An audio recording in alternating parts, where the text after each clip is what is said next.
Punch-Out for the Nintendo Wii is a perfect example of how to properly introduce a classic series into the modern world of gaming. Released in 2009, this iteration of one of the oldest Nintendo franchises would serve as a revival of this beloved series. Punch-Out Wii takes most of its inspiration and ideas from the original Punch-Out released way back on the NES. However, there are still a few attributes from Super Punch-Out on the NES that also made their way over. All of this culminates in a brilliant experience perfectly blending the two classic games together. It is my opinion that this is by far the most enjoyable Punch-Out for multiple reasons. This is in no way a soulless rehash of the past meant to cash in on nostalgia. Due to this game releasing on the Wii, multiple aspects of it were able to be fully realized because of the advanced hardware. Each character is incredibly detailed in appearance, and every single one of them is full to the brim with charming interactions from start to finish. The level of humor that this game achieves is incredible, especially when you consider that every character you fight against speaks a foreign language except a select few. If anything, this just shows how brilliantly everyone was designed. Most of the enjoyment from this game comes from how these characters react to Little Mac's presence, and they all behave completely different when either winning or losing. Some of the highlights here include Super Macho Man. Oh wait, I only have good sides. Get out of my way, it's showtime! Disco Kid. Whee! Woo! I am fabulous. Bald Bull. Oh, and of course, Aaron Ryan. Let's go! Let's go! Come on, come on! Come on, back up, What are you back up! looking at? That's not to say the others are bad, far from it. In fact, these are some of the most enjoyable interactions I've ever had with any character in any video game. And to take it one step further, the team even included hand-drawn illustrations to act as an intro for each fighter, which perfectly captures their personalities and motives. It's this level of charm that I feel is lost upon most video games nowadays, and it's really a shame because Punch-Out is one of the most memorable games out there simply due to its characters. It's able to perfectly bring the NES game to life in a modern rendition with shockingly good humor. Another thing Punch-Out Wii recaptures perfectly is the difficulty. These fighters just do not hold back and become pretty challenging by the time you reach the major circuit. Sure, the minor circuit isn't too difficult, but it really shouldn't be, and I'd argue that King Hippo is actually a pretty tough final opponent. The Major and World Circuit completely recycle characters from the classic games with no new additions at all, but again, I really love this and in my opinion it just adds to this game's charm. After completing a circuit, you're treated to a cutscene of Doc training Mac, even bringing back that classic shot of Mac running in his pink hoodie. Along with the fighters having their own unique personalities and quirks, so does Doc. The voice actor here fits the character perfectly and brings even more life to him. Doc's obsession with chocolate bars is hilarious, and everything he says before and after a match, along with the breaks taken between rounds, are brimming with charisma.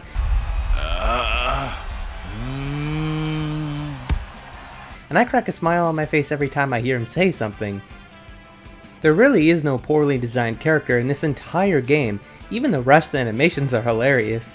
1, 2, 3! Now is as good of a time as any to talk about the gameplay and controls. You can play Punch-Out with either the Wii Remote and Nunchuck, using motion controls to simulate the punching with each fist, but the more accurate way to play this is with the Wii Remote on its side, using the 1 and 2 button to throw punches. Wow, even the controls perfectly mirror how the NES game controlled. They really did go through the effort of making this iteration of Punch-Out as similar as possible to the original. Your moveset here really is quite simple. Just press the button and Mac punches. If you manage to smack your opponent at the right time, you'll unlock a Star Punch. Collecting 3 Star Punches unleashes an incredibly strong uppercut, which, more times than not, will knock the opponent right down. In order to get one of these, you must perform a punch at the perfect time, otherwise you'll end up getting punched yourself.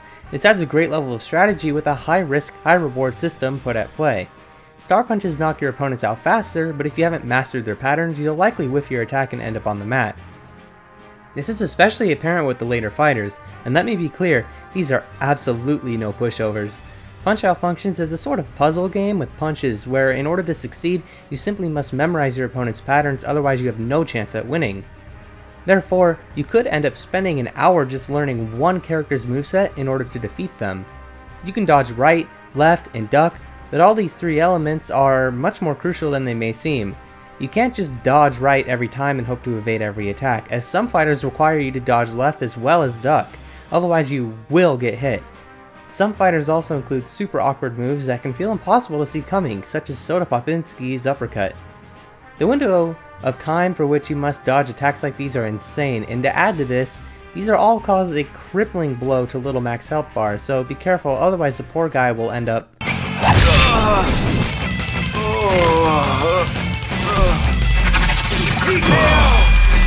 And once you do finally think it's all over and claim victory over the world circuit, this happens.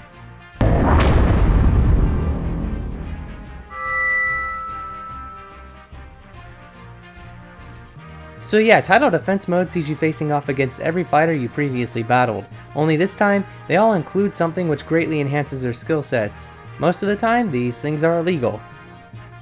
This can make even Glass Joe, the first fighter in the game, a genuine challenge. His headgear can be such a pestering nuisance to deal with, and if you don't end up quickly learning how to get around this, then you'll have to deal with the absolute shame and embarrassment of being knocked to the floor by Glass Joe. But all jokes aside, I actually really like how this concept is executed. The performance enhancers that these fighters bring into the ring with them are all super creative, and all include a brand new illustration serving as an update to how they found their illegal items.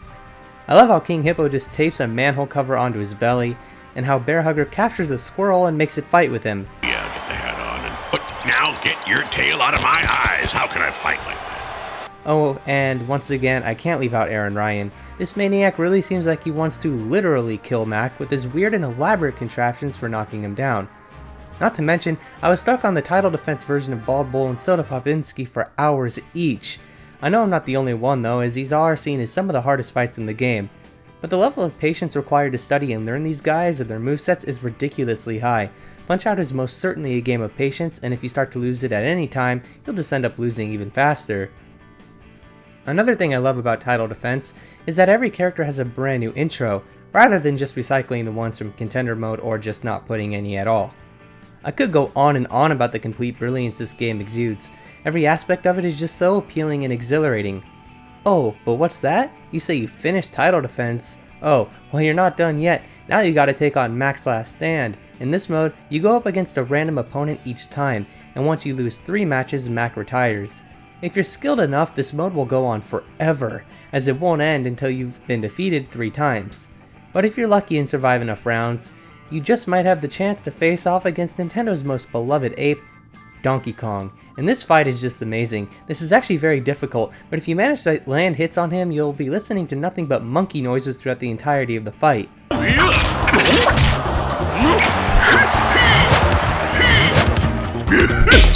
Needless to say, he knocked me clean out.